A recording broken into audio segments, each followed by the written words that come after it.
একেই বলে ঠেলার নাম বাবাজি।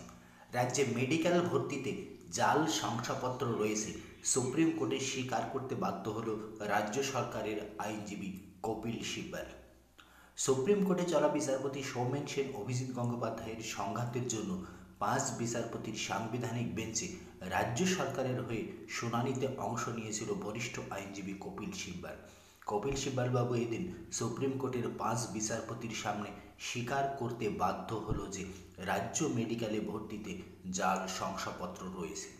এক কথায় বলা যায় যে ঠেলার নাম সত্যিই বাবাজি।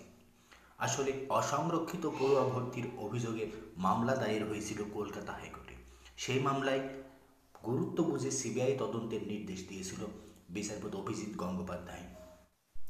সুপ্রিম কোর্ট বিচারপতি অভিজিৎ গঙ্গোপাধ্যায়ের সেই নির্দেশকে বহাল রাখল, কারণ অভিজিৎ গঙ্গোপাধ্যায় সত্যিকারের একটি সুস্পষ্ট প্রমাণ এবং উপযুক্ত মেরিটের উপর নির্ভর করেই এই মামলায় সিবিআই তদন্তের নির্দেশ দিয়েছিল। তাই অভিজিৎ গঙ্গোপাধ্যায় সেই রায়কে বহাল রাখার পাশাপাশি সুপ্রিম কোর্ট এবার রাজ্যকেও নোটিশ করল।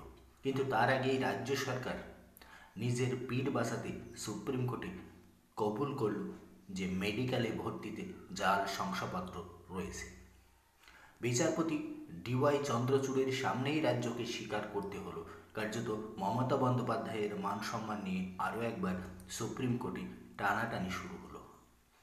জাস্টিস ডিওয়াই চন্দ্রচূড়ের সামনে বরিষ্ঠ আইনজীবী কপিল সিব্বলকে স্বীকার করতেই হলো যে রাজ্য সরকার মেডিকেল ভর্তির ক্ষেত্রে জাল শংসাপত্রের নির্দিষ্ট নমুনা পেয়েছে, অর্থাৎ জাল শংসাপত্র দিয়েই মেডিকেলে ভর্তি হয়েছে, সেটা স্বীকার করতে বাধ্য হলো